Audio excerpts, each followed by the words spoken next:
Tras 10 años criando a nuestros 2 hijos, mi esposa me pidió el divorcio. Su abogado dijo, ella ya no te ama, y está esperando un hijo de otro hombre. Se queda con la casa, los ahorros y la custodia. Le sonreí y le pasé un USB, solo dígale que lo vea. Horas después. No sé ni por dónde empezar con esta historia. Todavía estoy procesando todo lo que pasó y necesito contárselo a alguien porque siento que voy a explotar si no lo saco. Hace unas semanas estaba sentado en una oficina de abogados mirando a un tipo en traje caro que acababa de destrozar mi vida con una sonrisa profesional.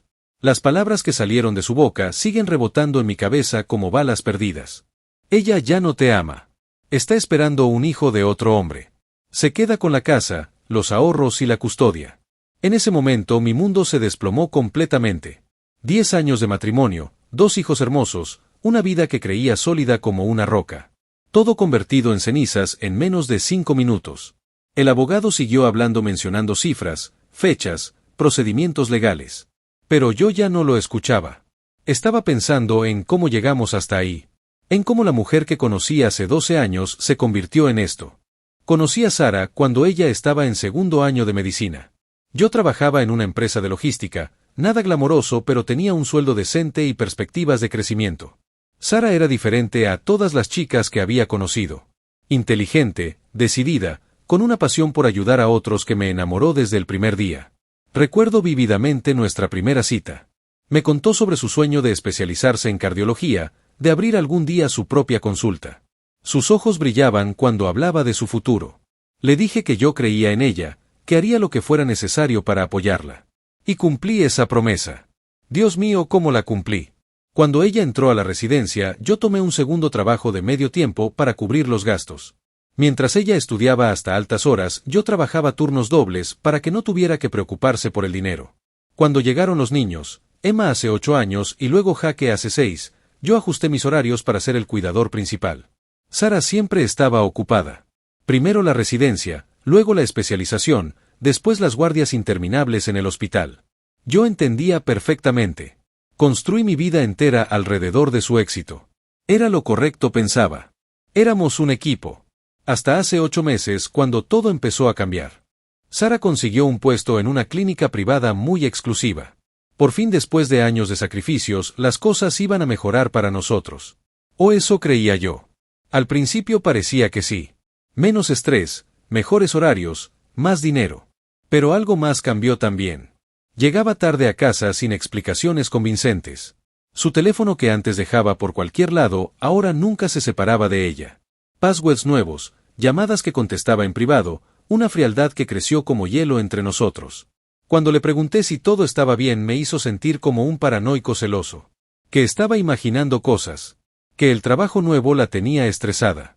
Que necesitaba más comprensión de mi parte, no más presión. Debí haber confiado en mi instinto desde el principio. La primera señal real llegó hace 3 meses. Estaba organizando los papeles del seguro del auto cuando encontré recibos de tarjeta de crédito que no conocía. Hoteles. Restaurantes caros. Fechas en las que supuestamente estaba trabajando guardias de 24 horas. Llamé al hospital. No había trabajado guardias esos días. Esa noche confronté a Sara. Nunca olvidaré su reacción. No negó los recibos, pero me manipuló de una manera que ahora veo claramente. Me dijo que había estado planeando sorpresas para nuestro aniversario. Que había estado reuniéndose con colegas para discutir una oportunidad de sociedad en la clínica. Me hizo sentir culpable por no confiar en ella. Como un idiota le creí. Quería creerle. Pero algo en mi interior había despertado. Una vocecita que me decía que cavara más profundo. Así que contraté a un contador forense. No para buscar aventuras amorosas, sino para entender nuestras finanzas. Sara siempre había manejado el dinero porque supuestamente entendía mejor los números. Yo nunca cuestioné nada. Lo que encontró me heló la sangre. Durante los últimos 18 meses, Sara había estado transfiriendo dinero de nuestras cuentas conjuntas a cuentas que yo desconocía. Pequeñas cantidades al principio, luego sumas más grandes. En total más de $200,000. Pero eso no era todo. El contador descubrió algo aún más perturbador. Sara había estado ocultando sus verdaderos ingresos de la clínica privada. En los papeles del seguro y los impuestos declaraba un salario modesto. Pero los registros bancarios mostraban depósitos mucho mayores. Mientras yo confiaba a ella, me estaba robando sistemáticamente. Pasé semanas recopilando evidencias. Documentos bancarios, registros de transferencias, declaraciones de impuestos falsas, todo meticulosamente organizado. Cada papel era otra puñalada a mi confianza, otra confirmación de que la mujer que amaba me había estado mintiendo durante años. Y ahí estaba yo escuchando a este abogado engreído decirme que iba a perder todo. Pero había algo que él no sabía. Algo que Sara no sabía. A veces la venganza se sirve mejor fría. Saqué un USB de mi bolsillo y lo coloqué suavemente sobre el escritorio de caoba. El abogado me miró confundido. Solo dígale que lo vea, le dije con una sonrisa que debe haberle resultado desconcertante. Me levanté y caminé hacia la puerta. En el umbral me di vuelta una última vez. Ahí dígale también que revise bien sus cuentas bancarias. Creo que va a encontrar algunas discrepancias interesantes. Lo que contenía ese USB cambiaría todo.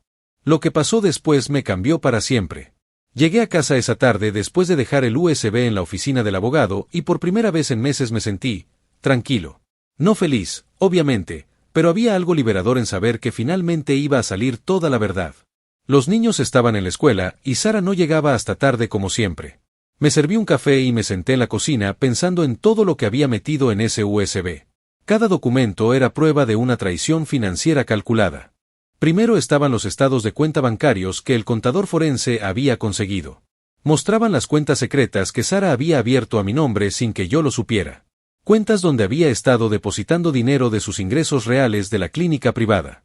Luego estaban las transferencias. $200,000 que habían salido de nuestras cuentas conjuntas durante 18 meses. Pequeñas cantidades de 3 o 4,000 cada mes al principio. Después montos más grandes. Sara había sido muy inteligente al respecto, nunca tanto como para que yo lo notara en los resúmenes mensuales. Pero la bomba real eran los documentos de ingresos. Sara me había estado mintiendo sobre cuánto ganaba en la clínica privada. En nuestras declaraciones de impuestos conjuntas, en los papeles del seguro médico, en todo lo oficial, ella declaraba un salario de hospital público modesto. 80,000 al año. La realidad era muy diferente. Los registros bancarios mostraban depósitos regulares de la clínica privada por más de 300,000 al año. Sara estaba ganando casi 4 veces lo que me había dicho. Y todo ese dinero extra había ido a cuentas que yo no conocía. Mientras yo trabajaba turnos dobles y sacrificaba oportunidades de carrera para apoyar a nuestra familia, ella estaba acumulando una fortuna secreta. La víctima había resultado ser la victimaria. Pero eso no era todo lo que había en el USB.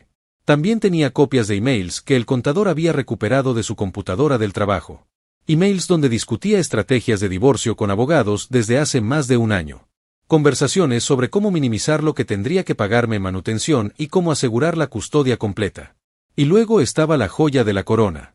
Documentos médicos que mostraban que el embarazo no era ninguna sorpresa. Sara había estado intentando quedar embarazada deliberadamente. Había registros de un especialista en fertilidad, citas programadas, todo planificado meticulosamente. El embarazo no era un accidente romántico con su amante. Era parte de su estrategia legal. Eran las 2:30 de la tarde cuando sonó mi teléfono. Era Sara, y estaba histérica. ¿Qué diablos hiciste?, me gritó sin ni siquiera saludar. Mi abogado me acaba de llamar. Dice que le diste documentos. Le respondí con la voz más calmada que pude lograr. Solo le mostré la verdad, Sara. Algo que debería haber hecho hace mucho tiempo. Ella empezó a llorar, pero no eran lágrimas de tristeza. Era pánico puro. Tú no entiendes nada, me decía. Esos documentos están sacados de contexto. Yo puedo explicar todo. Estoy seguro de que puedes, le dije. Siempre has sido muy buena explicando cosas. Llegó a casa una hora después. Nunca la había visto así. Completamente descompuesta, el maquillaje corrido, temblando. Se sentó frente a mí en la mesa de la cocina donde habíamos compartido miles de comidas familiares. Por favor, me dijo con una voz que no reconocía. Podemos arreglar esto. Fue un error. Yo no quería que llegara tan lejos. ¿Un error de 18 meses?, le pregunté. ¿$200,000 de errores? Ella intentó tocarme la mano, pero yo la retiré. Empezó con la misma manipulación de siempre. Que lo había hecho por nuestra familia. Que quería asegurar nuestro futuro. Que no sabía cómo decirme que estaba ganando tanto dinero porque no quería que me sintiera mal. Pero algo había cambiado en mí. Ya no funcionaba. ¿Y el bebé?, le pregunté. ¿También es un error? Sara se quedó en silencio por un momento que se sintió eterno. Luego algo cambió en su expresión. La máscara finalmente se cayó por completo. El bebé es de Marcus, me dijo con una frialdad que me heló los huesos. Es mi socio en la clínica. Y sí, lo planeamos. Un hijo me asegura manutención por los próximos 18 años. Ahí estaba. La verdad completa y cruda. No era solo que me hubiera engañado. No era solo que me hubiera robado. Había planificado sistemáticamente destruir nuestra familia para su beneficio económico. El embarazo, el divorcio, todo había sido calculado para maximizar lo que podía sacarme. Pero ella no sabía que yo había encontrado sus cuentas secretas. Me levanté de la mesa y la miré directamente a los ojos. Durante 10 años había visto amor en esos ojos. O al menos eso creía. Ahora solo veía a una extraña. ¿Sabes lo que más me duele, Sara? No es que me hayas engañado. No es ni siquiera que me hayas robado. Es que me hiciste sentir como si fuera un fracaso como esposo porque no podía darte la vida que merecías. Mientras tú tenías más dinero del que yo podría ganar en 5 años. Ella intentó decir algo, pero ya no me importaba escucharla. Mañana temprano llamé a mi propio abogado. Un tipo que me había recomendado el contador forense, especializado en casos de fraude matrimonial. Le expliqué todo lo que había descubierto y me dijo algo que nunca pensé que escucharía. El fraude financiero cambia completamente las reglas del juego. En nuestro estado, ocultar bienes matrimoniales es un delito grave. No solo civil, sino criminal. Sara no solo tendría que devolver el dinero robado, sino que podría enfrentar cargos por fraude. Y lo del embarazo planificado como estrategia legal, podría ser considerado como manipulación del sistema judicial. Pero había más. Como Sara había estado ocultando sus verdaderos ingresos, técnicamente yo calificaba como la parte económicamente más débil en el matrimonio. Según las leyes de nuestro estado, yo tenía derecho a manutención conyugal. El cazador se había convertido en la presa. Mi abogado me explicó que con las evidencias que tenía, no solo podía recuperar el dinero robado, sino que podía demandar por daños adicionales. Sara tendría que pagarme manutención basada en sus ingresos reales, no en los que había declarado falsamente. Y respecto a la custodia, Sara había cometido un error fatal. Al admitir que el embarazo había sido planificado como estrategia legal, había demostrado que estaba dispuesta a manipular a los niños para beneficio económico. Eso era algo que ningún juez vería con buenos ojos. Esa noche, cuando los niños ya estaban dormidos, Sara hizo un último intento de salvar su plan. Vino a mi habitación llorando, suplicando, prometiendo que podíamos empezar de nuevo. Pero ya era demasiado tarde. La confianza, una vez rota, no se puede pegar con lágrimas. Al día siguiente Marcus, su socio y amante, apareció en mi puerta. Un tipo de 40 y tantos años, bien vestido, con esa arrogancia que solo dan los títulos universitarios y el dinero fácil. Tenemos que hablar, me dijo como si fuéramos socios de negocios. No tenemos nada de qué hablar, le respondí. Pero él insistió. Mira, lo de Sara y yo no era nada serio. Solo, pasó. Si retiras la demanda, podemos llegar a un acuerdo. Me quedé mirándolo y me di cuenta de algo. Este tipo no tenía idea de lo que realmente había descubierto. Pensaba que solo se trataba de adulterio. No sabía nada del fraude financiero. Marcus me dijo que él también era casado, que tenía su propia familia, que esto los iba a destruir a todos. Que pensara en mis hijos. ¿Sabes qué, Marcus?, le dije. Tienes razón. Debería pensar en mis hijos. Y por eso voy a asegurarme de que tengan un padre que les enseñe que las acciones tienen consecuencias. Cerré la puerta en su cara. Pero ella no sabía lo que yo había descubierto. Y lo que vino después fue aún más satisfactorio de lo que jamás imaginé. El juicio fue una experiencia que jamás voy a olvidar.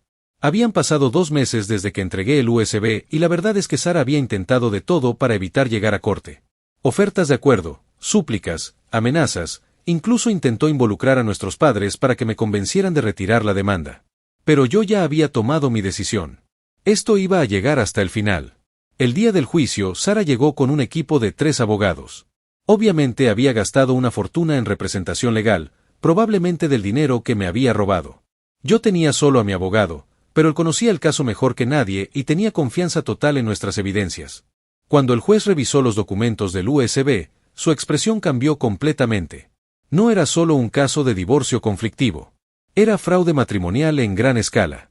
Sara había mentido bajo juramento en múltiples ocasiones. Había ocultado bienes matrimoniales por valor de más de $500,000. Había falsificado declaraciones de impuestos. Y había planificado sistemáticamente defraudar el sistema legal. El testimonio más devastador vino cuando mi abogado reprodujo una grabación que yo había hecho de nuestra conversación en la cocina.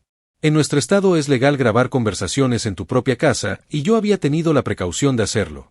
La voz de Sara llenó la sala del tribunal. El bebé es de Marcus. Es mi socio en la clínica. Y sí, lo planeamos. Un hijo me asegura manutención por los próximos 18 años. El silencio que siguió fue ensordecedor. Los abogados de Sara parecían querer desaparecer de sus asientos.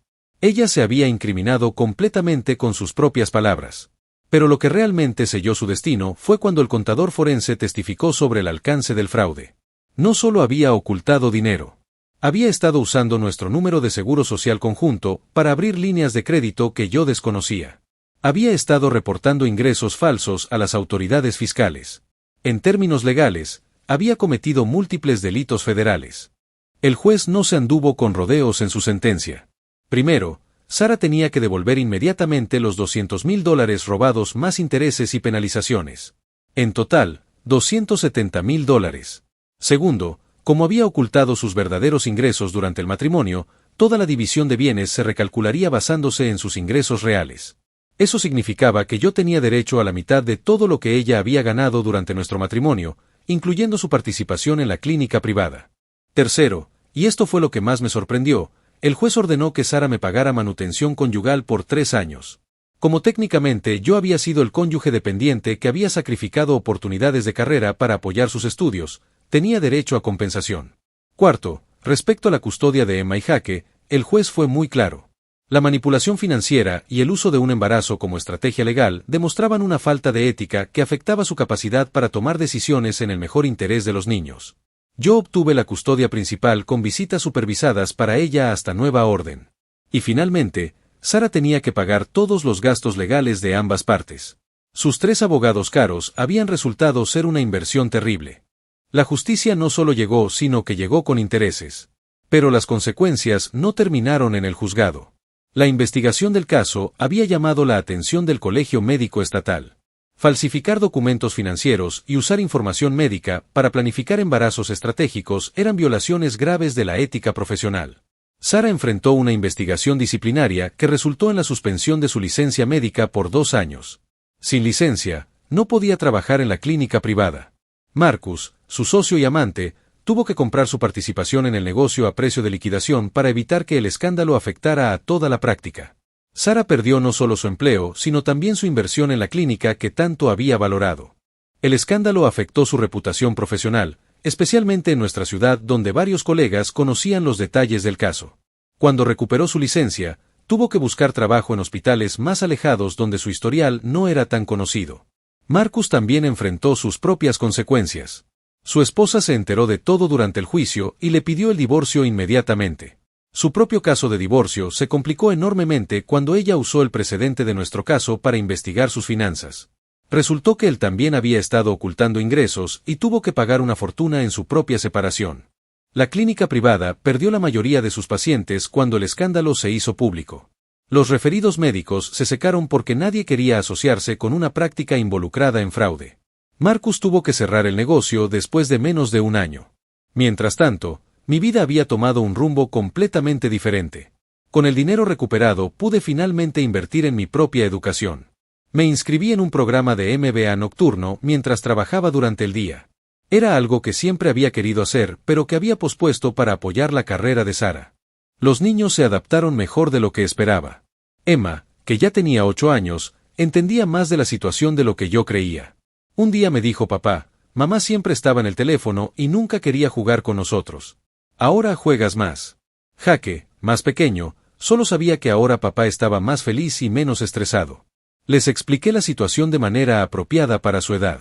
Que a veces los adultos toman decisiones incorrectas, que mamá había hecho cosas que lastimaron a nuestra familia, pero que seguía siendo su mamá y que podían amarla sin importar lo que hubiera pasado.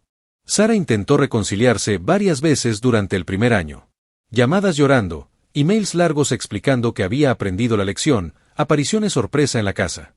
Pero la confianza, una vez traicionada de esa manera, no se puede reconstruir. El bebé nació 8 meses después del juicio. Marcus, como padre confirmado, tuvo que hacerse cargo de la manutención infantil, lo que complicó aún más su situación financiera ya deteriorada por su propio divorcio. La vida de madre soltera no resultó ser lo que Sara había planeado. Sin los ingresos de la clínica, sin apoyo económico de Marcus que estaba lidiando con su propio divorcio costoso, y con un bebé que criar, se encontró en una situación financiera difícil por primera vez en años. Irónico, considerando que todo su plan había sido asegurar estabilidad económica. 3 años después, cuando escribo esto, mi vida es completamente diferente. Terminé el MBA y conseguí una promoción importante en mi empresa. Con las habilidades que desarrollé manejando mi propio caso legal y financiero, ahora trabajo en consultoría empresarial para casos de reestructuración financiera. Resulta que tengo talento para encontrar discrepancias en los números. Emma y Jaque están prosperando. Emma está en el equipo de debate de su escuela y Jaque juega fútbol. Tienen una rutina estable, una vida predecible y un padre que finalmente aprendió a valorarse a sí mismo. Sara eventualmente consiguió trabajo en una clínica comunitaria con un salario modesto. Ve a los niños cada 2 fines de semana bajo supervisión. La relación es cordial pero distante. Ella sigue insistiendo en que todo fue un malentendido, que las cosas se salieron de control, que nunca quiso lastimar a nadie. Pero yo aprendí algo importante de toda esta experiencia. A veces necesitas que te roben para aprender tu verdadero valor. Durante años me había sentido afortunado de estar casado con una doctora exitosa. Me había convencido de que yo era el que tenía suerte en la relación.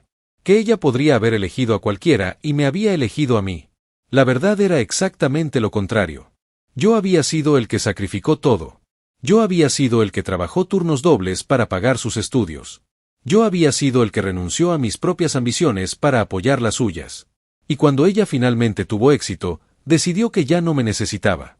Pero se equivocó en una cosa fundamental. Pensó que podía robarme no solo el dinero, sino también mi dignidad y mi futuro. Que podía manipular el sistema para dejarme sin nada mientras ella se quedaba con todo. No contó con que yo finalmente me defendería. Si están leyendo esto y se sienten identificados con alguna parte de mi historia, quiero que sepan algo importante. Confíen en sus instintos. Si algo se siente mal, probablemente lo esté. No permitan que nadie los haga sentir paranoicos por hacer preguntas legítimas sobre su propia vida. Y sobre todo, nunca sacrifiquen tanto por alguien que no haría lo mismo por ustedes. La justicia a veces llega tarde, pero cuando llega, vale la pena la espera. Y yo finalmente aprendí algo que debería haber sabido desde el principio. Mi valor no dependía de cuánto podía dar a otros, sino de cuánto respeto tenía por mí mismo. Algunas veces la mejor venganza es simplemente vivir bien.